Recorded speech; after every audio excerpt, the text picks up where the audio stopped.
Welcome, folks, to Last Week I Learned with Jimmy Saran. Today, we're going to be taking on 5 articles and an idea, as usual. One little note I have is that I'm recording these with AirPods, and so I'd love to hear if the audio quality improves. I've been using just my phone, and I'm going to try to step up the quality with AirPods. So let me know if that works. All right, without further ado, we're going to start with Pakistan's House Divided. I found this article super interesting. One thing I've kind of noticed is when I don't know much about a country's politics, I tend to flatten those politics. And so I'm trying to kind of go around the world, taking a deep dive into each country and really learning about regional differences, because I think that's the key to adding color and understanding to a country. And I think this case is interesting in particular because there's so many commonalities with other places, right? So one thing I'm seeing worldwide is a rise of populist leaders. You see it in Italy with their new prime minister. You're seeing it in Argentina right now. And what I think is so interesting about this rise of populism is it leads to really, I don't want to say flimsy policies, but expedient policies. And I think it tells us something about the world of politics. I think what this has helped me understand is that politics is best thought of as a product you're selling, right?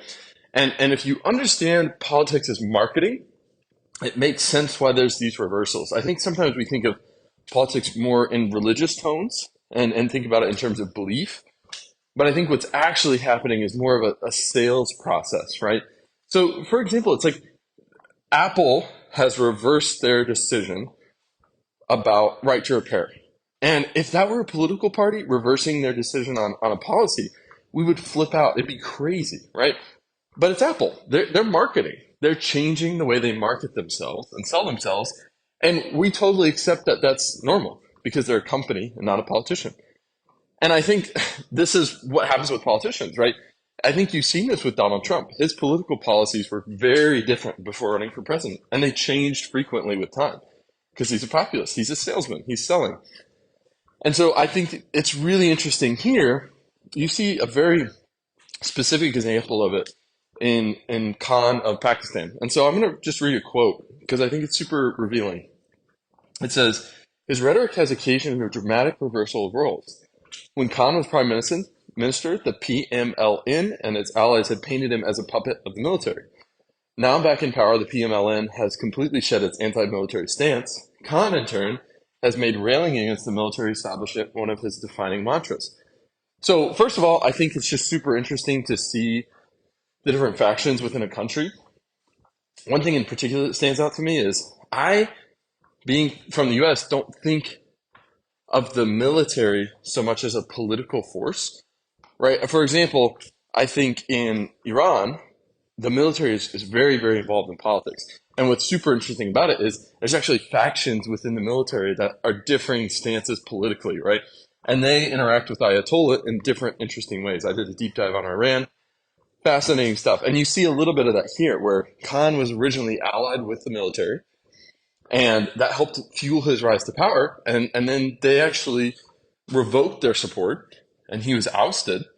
And now he's running as a much more kind of populist groundswell person and is very anti-military. And so I think this really emphasizes that politics is it's more about sales and alliances than it is particularly policies or beliefs. And what I think is interesting about that is it really changes the way I think about it. And I'm going to do a lot more thinking about this because it I think that's a really powerful lens to look at things, especially locally, because I think you can really have an impact locally by starting to think of it as sales or marketing, and you can apply some of those principles, which I think is really powerful.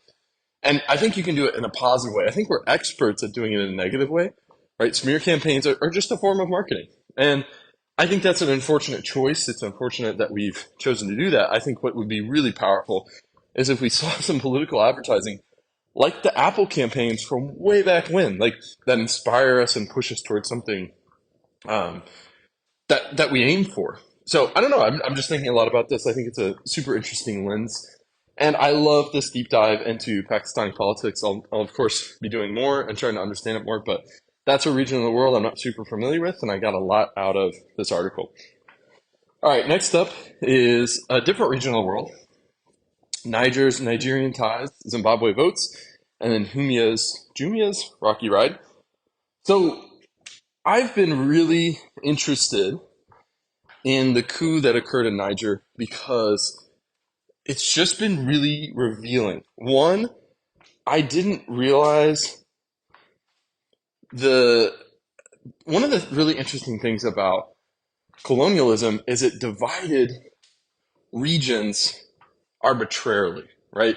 And so one of the interesting things is maps are supposed to help us understand and orient ourselves. And the difficulty, I think, in countries and regions where colonialism was rampant is the map is actually not that helpful, right? So, for example, in Nigeria, there's the Yoruba language, right? And generally, when you think of nation states, you think of languages kind of sticking within borders. That is not true at all when it comes to the language of Yoruba. It's very kind of bisected by national boundaries, and that's because these national boundaries were really arbitrary. And so, what we're seeing here is very, very interesting.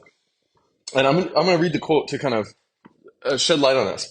Whereas attempts to meet the junta leader, okay, by officials from the Economic Community of West African States and the United States were rebuffed last week, visitors from northern Nigeria have been granted access, achieving the deepest engagement with, can't pronounce that word so far. It's almost looks, all right.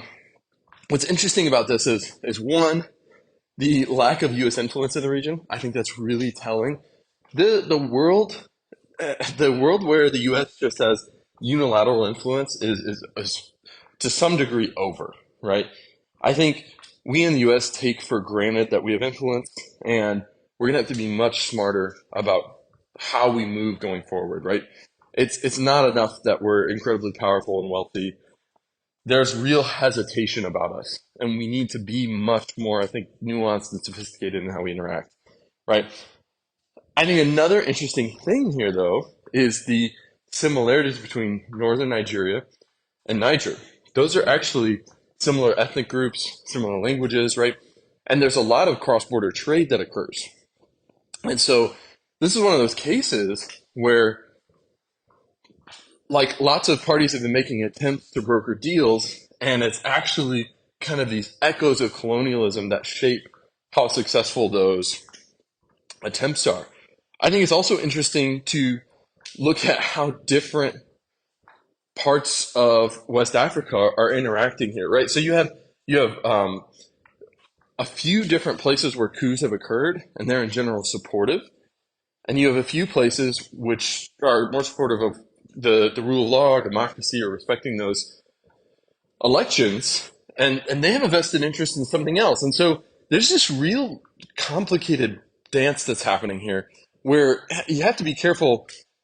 So, for example, Mali is ruled by a military dictatorship, right? And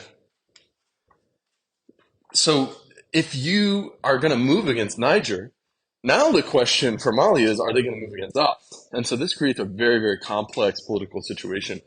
And I think it's very revealing to understand the situations. This is like, when we think about conflicts, it's just um, a very, brings a lot of clarity to relations. And so I think that's why it's really important to understand conflicts. I think understanding the Russia-Ukraine conflict, how Belarus fits in there, those are really clarifying insights, and you can really understand things based on studying conflict. So, all right, that's article number 2. Moving away from the political realm here is office hours. So someone recommended I check this out, and I have so loved this newsletter. It's just kind of a weekly write-up about writing and reading, and I find it delightful. It's always long, which I enjoy. I mean, I feel like so many weekly newsletters are like 500 words, and I get nothing out of it. This one I always get a ton out of. So here's the quote: "Learning to be a good reader is a matter of becoming sensitive to the small fluctuations in one's energy, while at the same time becoming more capable of discerning where and how a sentence makes or fails to make its meaning." I've never thought of reading as like a mindful activity, but this just lights it up in a new way. I've never thought about reading like this. And reading is actually a way of monitoring your own reactions to better understand something or someone else. And that's kind of a mind blowing definition. And I think the author goes on to say that we should be able to read anything and deeply understand what's wrong with it or what's right with it. And I think in today's world where we're sometimes afraid of interacting with content that we find repugnant, I think we run the risk of not understanding it deeply enough to pick it apart. And it's important to deeply understand your opponent's arguments so you can counter them. And I think this is a great way of describing it, where what you're doing when you're reading content is you're monitoring your own reactions really at a high fidelity so you can pick out exactly what you do and don't disagree with. I think that's just like the definition of complexity in a human being. And I'm really inspired by it. I don't often do this. I don't often read with this level of awareness and attention. And it really, I think, pushed me. All right, next up, Plaid, Finance's next great network. So first of all, Plaid is just a company I love. I love interacting with it. It, as I know it, connects financial institutions to, I don't know, fintech, right? To make this more specific, I use a lot of budgeting apps. Plaid is what I use often to connect my bank to the budgeting app in a really secure way. It is one of the best user experiences, one of the best user interactions I have when it comes to finance apps. I loved getting a deep dive into the background of what it is and how it's growing. I think this is an important company to understand. I really do. I think that it's going to be kind of in there with the Stripes and Shopify's of the world and is in many ways kind of pushing on them. And I don't know, I think fintech is a really interesting field. I think it's one worth paying attention to. And so Plaid and understanding Plaid is a great place to start. Okay. Number 5, last but not least, what are men for in the modern world? So I wrote about Barbie last week. I'm going to link that down here. I think Barbie was a fascinating movie, but I want to read a quote real quick and then we'll kind of dive into more. What are men for in the modern world? What do they look like? Where do they fit? These are social questions, but also ones with major political ramifications. I think one of the things that I'm becoming more and more aware of is that forgetting pain or ignoring pain just means it festers. And I think it's difficult to talk about men because there is so much damage done. And I think it's unfortunate that damage often comes from pain. And I think accountability is incredibly important. And I think we need to continue talking about what men do and did wrong. I also think, though, everyone needs something to move towards. And I think that voids are always filled. And I think, unfortunately, I've heard Kara Swisher and Scott Galloway talk about this. I think, unfortunately, on the left, where I probably identify, we have left a void in what it means to be a man. And I think there's a real question, is that even the right question? But I think having that discussion is so incredibly important. And people like Scott Galloway I really respect because they are trying actively to talk about what are men for and what is a good man and how do you move in the world. And I think those are incredibly important discussions to have in addition to the discussions about what are men not for? What are men doing wrong? How can men better take accountability for what's going on in the world? So I wish I had more original thoughts here. I wish I had clearer thoughts. I guess the only thing I can talk about is my experience of it. I think it's as someone growing up in this era, I have found it confusing at times because I think I know what not to be, but I struggle to know what to be, right? I think there's examples out there of people who I find really, really interesting. I think Hugh Jackman is a really interesting person.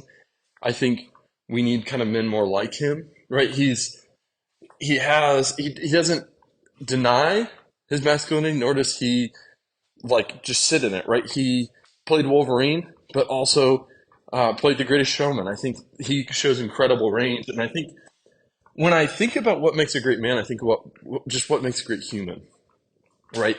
Being willing to show up, being vulnerable, having breadth, embracing your fears. I think he does that really well. And I think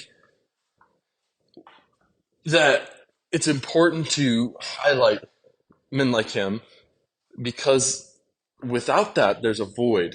And so I'm not sure how to fill the void. I don't really have an answer to this question, but it's one I'm thinking a lot about. And I think it's important to think about. Okay, now to wrap up, the last thing is the idea of the week, gratitude for the incomplete. So I have been dealing with a lot of endings recently. I'm decided I'm moving out of Los Angeles in March, and one of the things I'm struggling with is dealing with the feelings that come with that. And I think it's really easy to have gratitude for things that come to an end in a natural way, right? I think like the end of school. I'm like, I kind of knew this was happening. This is the way it was going to work. And I can look back and be thankful and have kind of a ritual around it. I think when we're not expecting things, it can be much more difficult to be grateful because I think to get to gratitude, you have to hold the pain of the incomplete. And that's a difficult thing to do. And so one of the principles I've just been thinking about more and more, and I don't really have, I haven't operationalized this, I say this a lot, is how do you hold pain for the incomplete? How do I hold pain for all the things I'll never do in Los Angeles, you know? And all the things maybe I wanted to do, but I won't. And I think it's just that though that's so important is to dwell on the grief of that because that's at the point at which you find the gratitude. I don't know why that is. I don't know fully how to do this. I think a lot about kind of bringing back rituals of celebration and rituals of loss. I talked about death a little bit last week and trying to mark death more meaningfully. And I think the same goes for endings, like trying to mark things and doing things that I guess seem over the top, like a going away party or something, but that actually lend meaning and finality to things. I think in a modern world where we have so much freedom, it's such a gift, but it means we have to create the rituals for ourselves. I think culturally, we used to have a lot of rituals that I think had great parts and had harm to them. And I think in an era of kind of freedom of choice and individualism, we need to take responsibility for creating those for ourselves. So I would love to hear how you like rituals you have, things you do to demarcate changes of eras. One of my friends, he names everything as if it's a movie. So he'll say something, I'm trying to remember, he called it the Danger Day summer era this summer. And I just thought it was a wonderful way of demarcating his life, you know. It makes storytelling easier and it gives you a way to make sense of it. So I'd love to hear how you make sense of stages of life and events when things end before you think. All right. Thank you so much, folks. This was a longer episode, and I appreciate you joining me.